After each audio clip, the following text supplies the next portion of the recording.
Bonjour à tous. Moi, je suis ravi d'être ici parmi vous. C'est la première fois que je viens et que j'interviens. Et donc moi, je travaille à l'hôpital Lariboisière. Je suis rhumatologue de formation. Je fais en même temps de la recherche et je m'intéresse tout particulièrement en rhumatologie sur les maladies qui sont liées à la présence des cristaux. Alors que ce soit des cristaux d'urate, comme on voit dans la maladie qu'on appelle la goutte, ou les cristaux de calcium qu'on rencontre au cours des pathologies avec des calcifications. Et des calcifications que nous on appelle des calcifications ectopiques, c'est-à-dire qui sont en dehors du tissu qui normalement se calcifie. C'est-à-dire que vous avez les deux tissus qui se calcifient de façon physiologique, qui sont l'os et la dent. Et puis les calcifications peuvent se former dans des tissus qui normalement ne doivent pas se calcifier, et en particulier les muscles qui nous intéressent ici, mais aussi ça peut se faire aussi dans les tendons, dans les tissus sous-cutanés, dans le cerveau, et en fait dans pratiquement tous les organes, lorsqu'il y a des maladies, ça peut se calcifier. Et on distingue principalement deux types de calcification. Il y a en fonction du mécanisme sous-jacent à la formation de ces calcifications, on peut distinguer donc ce qu'on appelle les calcifications dystrophiques qui surviennent en fait dans des conditions où il y a une anomalie du tissu sur lequel surviennent ces calcifications. Donc ces calcifications peuvent survenir dans n'importe quel tissu, à la suite d'un traumatisme, à la suite d'un hématome par exemple. Donc les hématomes sont pourvoyeurs de complications et des calcifications. À la suite d'inflammations chroniques, des maladies dégénératives, des cancers, et aussi donc au décours des maladies auto-immunes. Donc il y a deux maladies auto-immunes qui se compliquent volontiers de calcification. Donc on a parlé tout à l'heure. L'une d'elles, c'est la sclérodermie. Donc c'est une maladie auto-immune qui intéresse principalement la peau, avec une sclérose et une fibrose cutanée importante, et qui se complique, donc, cette maladie, de calcification. Et puis l'autre maladie auto-immune qui se complique aussi beaucoup de calcification, c'est la dermatomyosite. Et c'est sur celle-ci dont je vais insister un petit peu. À côté de ces calcifications qu'on appelle les calcifications dystrophiques, on a ce qu'on appelle les calcifications métastatiques qui surviennent en fait dans les conditions, dans certaines maladies où le niveau sérique de calcium et de phosphore est perturbé. Donc généralement, on a un taux trop élevé de phosphate dans le sang, et ce taux trop élevé de phosphate dans le sang va se cristalliser.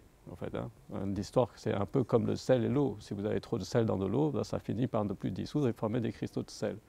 Et c'est pareil pour les cristaux de calcium, de phosphate de calcium. Quand il y a trop de phosphate dans le sang, et en particulier une des maladies qui se complique souvent d'un taux élevé de phosphate, c'est l'insuffisance rénale. Donc au cours de l'insuffisance rénale chronique, et en particulier chez les patients qui ont une insuffisance rénale terminale et les patients qui sont en dialyse, il se complique, il y a des calcifications qui se forment, et en particulier des calcifications dans les vaisseaux. Et ces patients-là ont un risque très important en fait, de mortalité lié à ces calcifications vasculaires. En dehors de l'insuffisance rénale, vous avez des maladies génétiques qui vont être responsables d'une élévation du phosphore dans le sang aussi. Et ces élévations génétiques du phosphore se compliquent aussi de calcification avec des formes particulièrement sévères. Et donc du coup, dans cette maladie-là, dans les maladies génétiques avec hyperphosphatémie, dues à des mutations sur des gènes qui ont été bien précisés et identifiés, les calcifications surviennent de façon précoce, donc chez l'enfant, avec parfois des formes qui peuvent être fatales.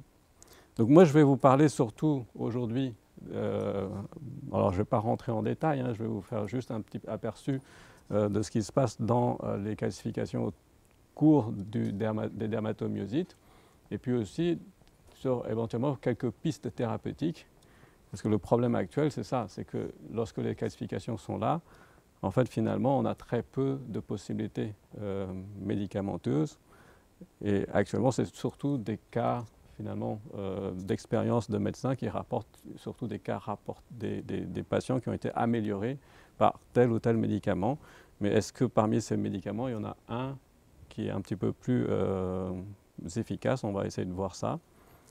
Alors ces calcifications, donc je vous ai dit, ce sont des calcifications qui sont formées en fait des cristaux de calcium. Donc il y a plusieurs types de cristaux de calcium qui peuvent se former chez l'homme. Il y a ce qu'on appelle les cristaux de phosphate de calcium, qui est le minéral qui forme l'os. Mais ce minéral-là, donc physiologique dans le tissu osseux, peut se déposer dans d'autres tissus, en particulier dans le muscle, et ça on a vu. Lorsqu'on analyse, quand on regarde bien le type de cristaux de calcium, c'est du phosphate de calcium, c'est le même minéral qui est retrouvé dans l'os et dans la dent, mais sauf que ça se trouve dans un tissu qui normalement ne doit pas minéraliser. Alors au cours de la sclérodermie, il y a des calcifications qui peuvent survenir. Vous voyez sur le schéma, sur un travail récent qui a été publié, en fait, les calcifications peuvent se déposer finalement un petit peu partout dans le corps, avec une prédominance au niveau de la main, sur les zones où il y a un petit peu plus de frottement, un peu plus de traumatisme, un peu plus de microtraumatisme. Et puis il y a au niveau de la main des patients sclérodermiques, il y a aussi un trouble de vascularisation qui est important. Et c'est probablement un des mécanismes sous-jacents qui favorise la formation de ces calcifications. La prévalence, vous voyez, elle est variable. Elle peut aller toucher jusqu'à un patient sur deux. Avec des calcifications se voient plus volontiers sur des formes de sclérodermie qu'on appelle des sclérodermies localisées, où vous voyez avec un acronyme qui est CRESS, et le C de l'acronyme c'est pour calcification. Donc c'est une forme spécifique où on voit plus de calcification dans cette sclérodermie localisée. La taille des calcifications elle est variable, ça peut être tout petit ici sans pouvoir probablement donner aucun symptôme, jusqu'à ces calcifications monstrueusement importantes qui gênent l'articulation qui est en regard et qui va entraver la mobilité articulaire et responsable de raideur, de douleur articulaire et de compression locale des tissus avoisinantes. Dans la dermatomyosite, les calcifications sont aussi très fréquentes. Vous voyez, avec une prévalence qui est aussi très variable en fonction des études. Ces calcifications surviennent plus volontiers dans les formes de l'enfant et sont beaucoup plus rares chez l'adulte. La localisation de ces calcifications, c'est pareil, c'est assez ubiquitaire, avec quand même des zones de prédominance, et en particulier, ça survient plus volontiers sur des articulations où il y a plus de frottement, donc surtout sur les articulations, sur les zones d'extension des articulations, par exemple au coude, au genou ou au doigt, probablement parce qu'un des mécanismes qui est évoqué dans la formation de ces calcifications, c'est des microtraumatismes répétés qui vont générer des facteurs qui vont favoriser la formation de ces calcifications. Et ces calcifications, malheureusement, peuvent survenir n'importe quand au cours de l'évolution de la maladie. Le plus souvent, quand même, c'est dans les 3 premières années, mais ça peut survenir même à distance lorsque la maladie musculaire est déjà éteinte. Et ça, on le voit plus volontiers dans les formes juvéniles aussi. Alors que la maladie musculaire est complètement quiescente, il y a les calcifications qui grossissent et qui apparaissent et qui vont handicaper, gêner en tout cas les patients. Alors, est-ce qu'il y a des facteurs qui peuvent favoriser ces formations de calcification au cours de la dermatomyosite? En fait, il y a des études plutôt anciennes qui sont surtout d'association et des facteurs qui ont été identifiés. Et finalement, si on regarde bien les facteurs qui sont mentionnés sur la diapositive, tous ces facteurs concourent à un seul et même phénomène qui est une maladie musculaire persistante et maltraitée. Donc vous voyez, soit un retard diagnostique, et donc il y a eu beaucoup d'inflammation musculaire et qui va favoriser ces calcifications, soit un traitement initial trop faible avec une faible dose de corticoïdes, donc ça aboutit à la même chose, c'est-à-dire que la maladie est toujours active. Un taux élevé de CPK initial, donc mon collègue vous a dit tout à l'heure, le professeur Bérénice, qu'il y avait une corrélation entre le taux de CPK et l'activité de la maladie, hein, c'est pareil. Et puis, certains anticorps, donc, en particulier ce nouveau anticorps qui est le NXP2, qui est plus associé à des calcifications musculaires. Et pareil, je dirais, comme mon collègue, le mécanisme exact, moi, pour l'instant, je ne peux pas vous le dire. C'est juste des études d'association et on ne sait pas pourquoi cette forme-là de dermatomyosite se calcifie plus par rapport à d'autres. Et après, il y a d'autres facteurs que je ne vous ai pas mis, il y a des facteurs génétiques qui ont été identifiés aussi et qui correspondent aussi, en fait, finalement, ces facteurs génétiques, à une inflammation un peu plus importante, musculaire, lorsque ce facteur génétique est présent et associé à ces calcifications. Alors le mécanisme, il est pour l'instant pas connu du tout. C'est-à-dire qu'en fait, quel que soit, finalement, quand on regarde bien toutes les maladies en dehors de la dermatomyosite, même les maladies qui se calcifient à l'extérieur, il n'y a pas de mécanisme exact qui a pu être identifié. Il y a toujours des facteurs locaux et des facteurs généraux. Donc c'est une calcification qui survient alors que le taux de calcium et de phosphore sanguin est strictement normal chez ces patients-là. Donc ce n'est vraiment pas un problème de régulation du calcium et du phosphore. C'est surtout une association de facteurs locaux et de facteurs généraux. Et donc les facteurs locaux, il y en a plusieurs qui ont été identifiés. Donc je vous ai dit les microtraumatismes de par le fait que les calcifications sont plus exposées aux zones de frottement et aux zones de traumatisme. Et puis, il y a des études qui ont montré que plus il y a de l'inflammation, plus il y a de dégâts tissulaires, et ben ça va favoriser et ça va associer à des calcifications. On a vu aussi, alors la formation des calcifications, vous savez que dans l'organisme, on a de façon générale beaucoup d'inhibiteurs de calcification. Si on n'avait pas ces inhibiteurs de calcification, eh bien, tous les tissus qui ne doivent pas se calcifier vont se calcifier. Et probablement que localement, il y a un dérèglement de cette balance, de cet équilibre entre des facteurs qui inhibent la calcification et des facteurs qui favorisent la calcification, qui fait que dans certaines pathologies, et donc, au cours de la dermatomyosite avec des inflammations importantes, on va avoir un dérèglement de cette balance qui va favoriser la concentration locale du calcium et du phosphore. Et ici, c'est pareil. Donc, si la concentration locale du calcium et du phosphore dépasse le seuil de saturation de ce sel de calcium de phosphate, eh bien, ça va se cristalliser et former des calcifications.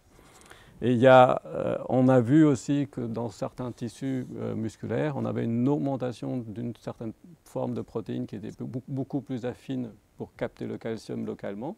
Donc pareil, vous allez augmenter la concentration locale du calcium.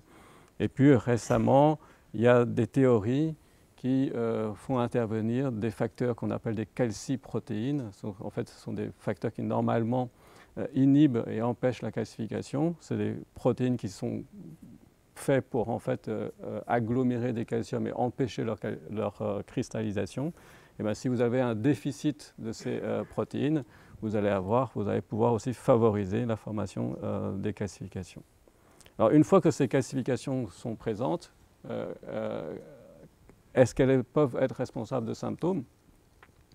Alors quand c'est des calcifications petites, le plus souvent ça passe inaperçu et on découvre ça sur une radiographie qu'on a fait pour autre chose.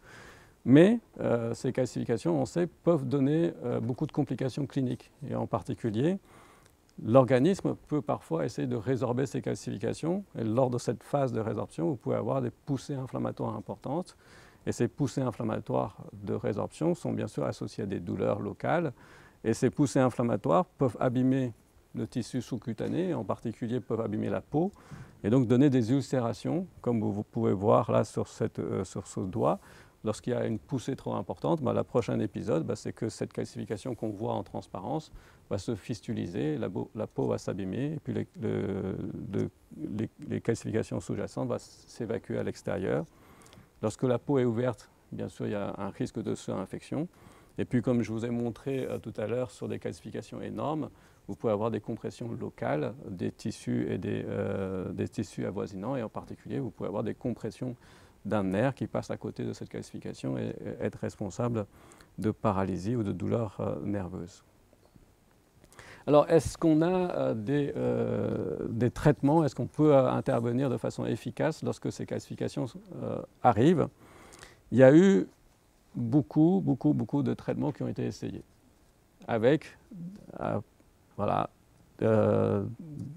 des cas rapportés d'efficacité sur une liste importante, vous voyez, de médicaments qui ont été essayés, avec bien sûr toujours un biais de publication dans ce cas-là, c'est-à-dire que les lorsque c'est efficace, on s'empresse de publier. Lorsque ce n'est pas efficace, on oublie et puis on ne publie pas les patients qui ont été traités par ces différents médicaments et puis finalement, ce n'est pas efficace chez tout le monde. Alors bien sûr, il y a la prévention dans la dermatomyosite, puisqu'on sait qu'une maladie active initialement favorise ces calcifications, donc il faut traiter très fort au début pour casser l'inflammation initiale. Mais ça, c'est juste de la théorie, je n'ai pas de données non plus pour vous dire qu'effectivement, si on fait ça, lors du suivi, ces patients vont développer moins de calcification. Alors parmi les médicaments que je vous liste ici, il y en a un qui me paraît être une option ou une solution prometteuse, c'est le thiosulfate de sodium. Et je vais vous développer un petit peu ce qu'on a fait dessus avec ce médicament. Alors ce médicament, il existe dans l'organisme. L'organisme en produit en faible quantité. Et il est utilisé depuis plus d'un siècle. Il est utilisé depuis plus d'un siècle et continue à être utilisé dans ces indications actuelles, qui sont, en fait, c'est un antidote des empoisonnements au cyanure. Donc c'est toujours utilisé pour cette indication-là, et donc surtout utilisé par les réanimateurs, et c'est aussi utilisé pour prévenir la toxicité de certaines chimiothérapies. Donc deux chimiothérapies qui sont responsables, qui peuvent être responsables de toxicité à la fois oculaire et otologique et vésicale. Et lorsqu'on donne du thiosulfate de sodium en association avec ces chimiothérapies, on diminue fortement les surdités induites par ces chimiothérapies et on diminue aussi des toxicités de la vessie induites par ces chimiothérapies. Donc juste pour vous dire que ce médicament-là, il est généralement très bien toléré par les patients lorsqu'on le donne, parce que justement il a plutôt des effets plutôt bénéfiques sur les tissus. Et depuis une trentaine d'années, il a été proposé dans des pathologies avec calcification. La première étude, la première description a été décrite par des néphrologues qui ont rapporté une efficacité de ce médicament pour prévenir la formation de lithiase calcique. Donc les patients qui avaient des calculs récidivants, des calculs faits de cristaux de calcium récidivantes, lorsqu'ils ont reçu du thiosulfate de sodium, ils ont fait moins de calculs. Mais ça c'est pareil, encore une fois, c'est que des cas rapportés. Et puis ensuite, il y a eu d'autres maladies avec calcification qui ont été traitées par ce thiosulfate de sodium. Et la plus grande expérience actuellement qui a été rapportée, c'est sur cette maladie, qui est la calcification des petites artérioles qu'on rencontre chez les patients qui ont une insuffisance rénale terminale ou chez les patients qui sont dialysés. Et il semble que ce traitement soit très efficace dans cette population-là. Et nous, vous allez voir, on a essayé aussi ce médicament dans d'autres types de calcification. Alors, dans des modèles animaux, le thiosulfate de sodium marche très bien dans la prévention de calcification. Donc là, c'est un modèle de calcification de l'aorte chez le rat. On induit une insuffisance rénale terminale en enlevant un rein chez le rat.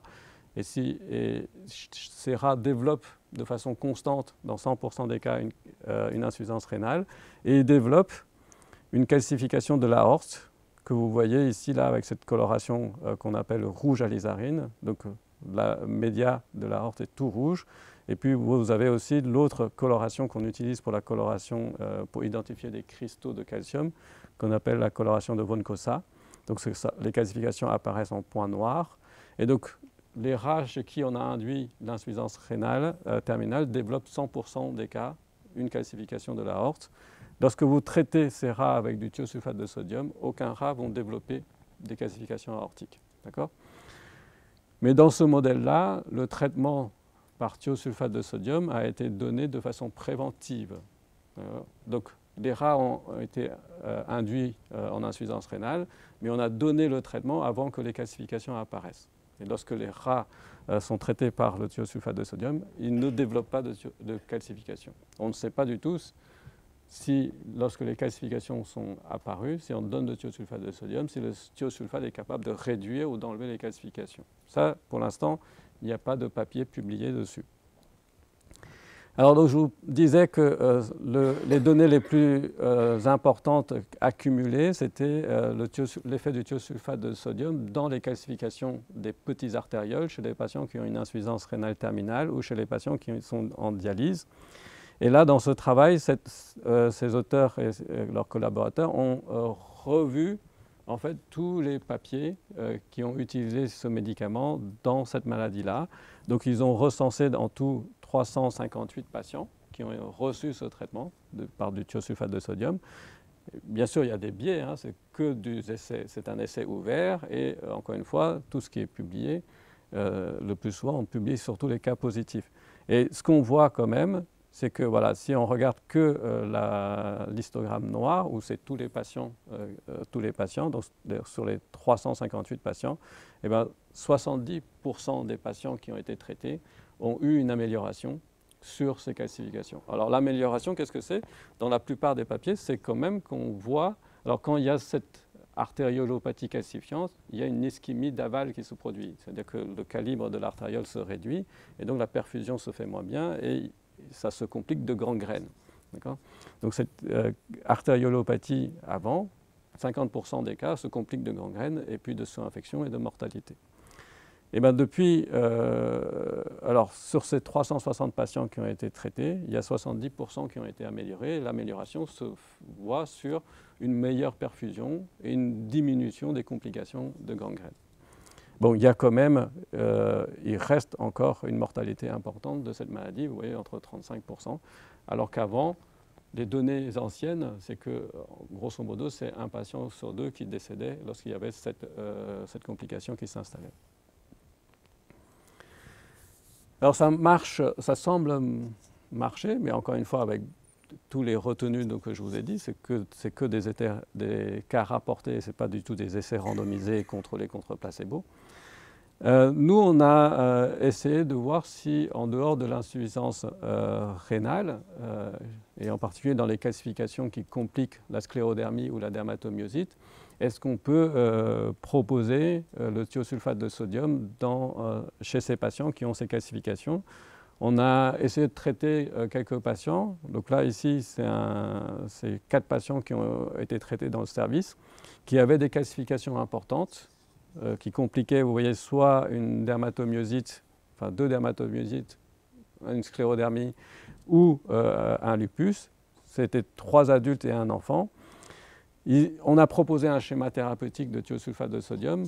Il n'y a actuellement aucun schéma validé, donc c'est de la pratique courante. On a donné un schéma qui était faisable pour les patients pour que ça ne soit pas trop lourd.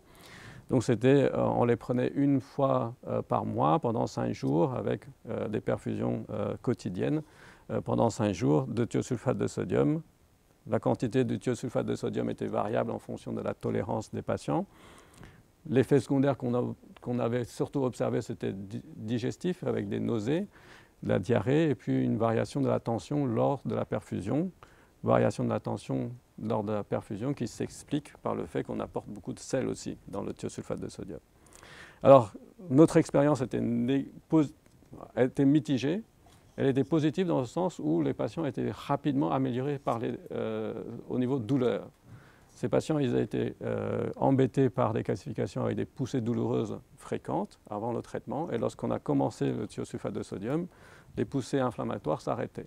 Mais en revanche, vous voyez, au bout de 6 mois de traitement, en fait, les calcifications n'ont pas du tout bougé. Donc, réduction calcique non visible. Parmi ces 4 patients, il y en avait une qui était très motivée par ce traitement et qui était surtout très gênée par les calcifications. Donc elle a eu des perfusions. Les perfusions l'ont améliorée sur les symptômes douloureux, mais les calcifications restaient. Donc du coup, nous, notre hypothèse, c'est que voilà, notre schéma d'administration et notre voie d'administration n'était pas la bonne. Pour nous, ce traitement semble quand même être efficace, en tout cas avec des données sur l'animal et les données in vitro que je vais vous montrer tout à l'heure. Et donc on a essayé de délivrer localement le thiosulfate de sodium en faisant des injections autour des calcifications. Et c'est pareil, le schéma des injections de thiosulfate de sodium, il est empirique. Donc on a essayé de faire de telle sorte que les patients puissent le tolérer et que ça soit praticable. Donc là, c'était une injection hebdomadaire sur une consultation qui dure entre 30 minutes et 1 heure. Et puis, en fonction de la tolérance, soit on faisait effectivement toutes les semaines, soit tous les 2 semaines si la patiente n'était pas disponible. En fait, nous, en même temps, on a travaillé avec un collègue de Limoges qui est pédiatre, qui s'occupe aussi beaucoup de calcification au cours des dermatomyosites ou des maladies génétiques, et qui était venu à la même conclusion que nous, c'est-à-dire qu'il fallait essayer de délivrer le thiosulfate en local. Et ce qu'on a observé sur 2 patients, donc c'est à prendre avec beaucoup de recul et de retenue. Donc sur 2 patients, on a vu que effectivement les injections locales répétées permettaient au bout de 6 mois une réduction assez importante de la calcification qui a été injectée. Alors comment ça peut marcher? Donc en même temps, je développe au laboratoire donc, des modèles cellulaires et des modèles animaux pour essayer de comprendre comment le thiosulfate de sodium peut agir sur ces calcifications. À la fois sur le versant de l'inflammation générée par ces calcifications, comme je vous ai dit, on a observé les premiers effets qu'on avait observés, c'était une réduction importante des douleurs et des poussées inflammatoires. Alors les poussées inflammatoires générées par les cristaux est dépendante d'une protéine qu'on a identifiée, cette protéine qu'on appelle l'interleukine 1 bêta. Et actuellement, il y a des molécules qui bloquent l'action de cette cytokine dans l'inflammation de la goutte, dans l'inflammation due à des cristaux, à d'autres types de cristaux, et ça marche très bien. Et ça a été montré dans des modèles animaux. Et l'interleukine 1 bêta, c'est une cytokine très importante de l'inflammation dont la production est très régulée. Et sa production passe par, on va dire, 2 signaux. Il y a un premier signal qui permet de former une protéine qui n'est pas mature, et puis un deuxième signal qui permet de maturer cette protéine et la rendre active. Et ce deuxième signal passe par une autre plateforme protéique qu'on appelle inflammasome. Et nous, ce qu'on a vu, c'est qu'on a des cristaux synthétiques et on a des modèles cellulaires.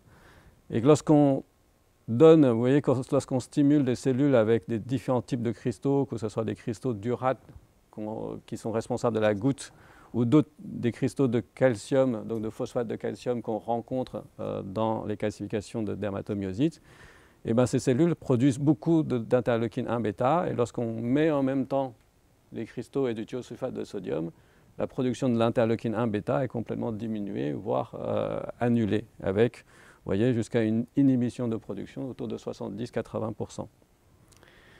Et ce qu'on a vu, c'est que cette inhibition de production de l'interleukine 1 bêta passe par l'inhibition du signal 2.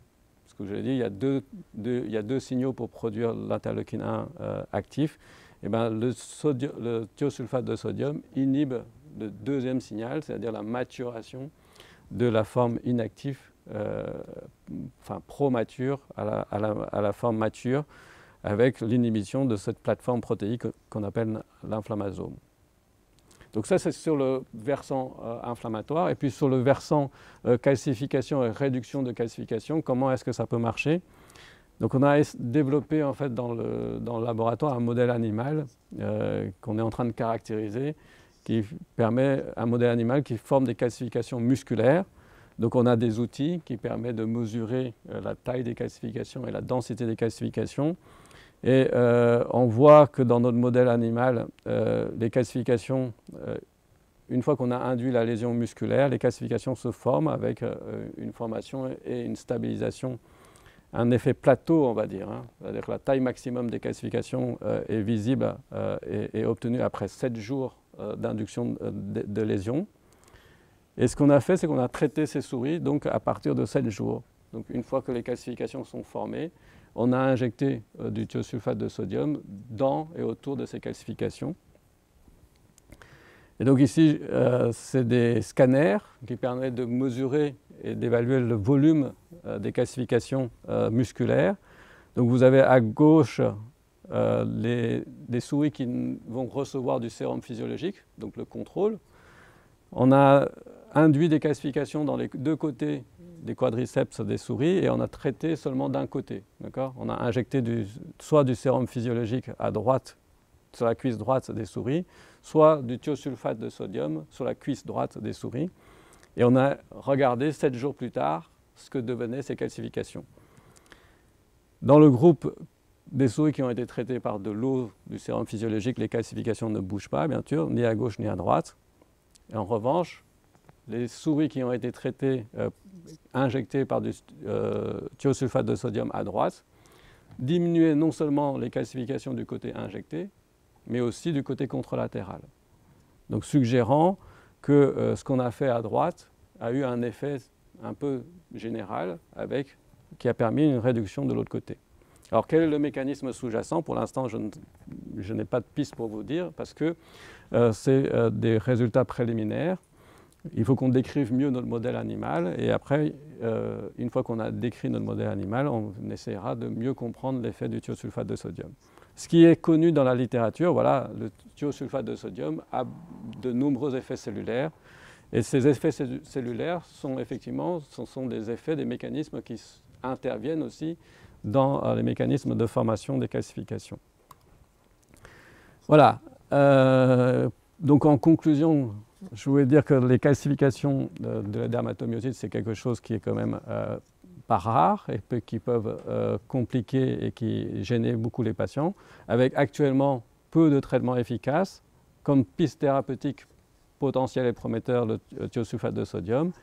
Et à partir de ça, on a actuellement en fait un PHRC, donc un programme de recherche national qu'on a réussi à obtenir avec mon collègue de Limoges, qui va donc justement évaluer localement l'efficacité du thiosulfate de sodium dans ces calcifications, que ce soit au cours de la dermatomyosite, donc la maladie qui vous intéresse, mais aussi dans cet essai-là, on s'intéresse aussi aux calcifications qui compliquent la sclérodermie et les calcifications qui compliquent des maladies génétiques sur le versant bien sûr pédiatrique mené par mon collègue.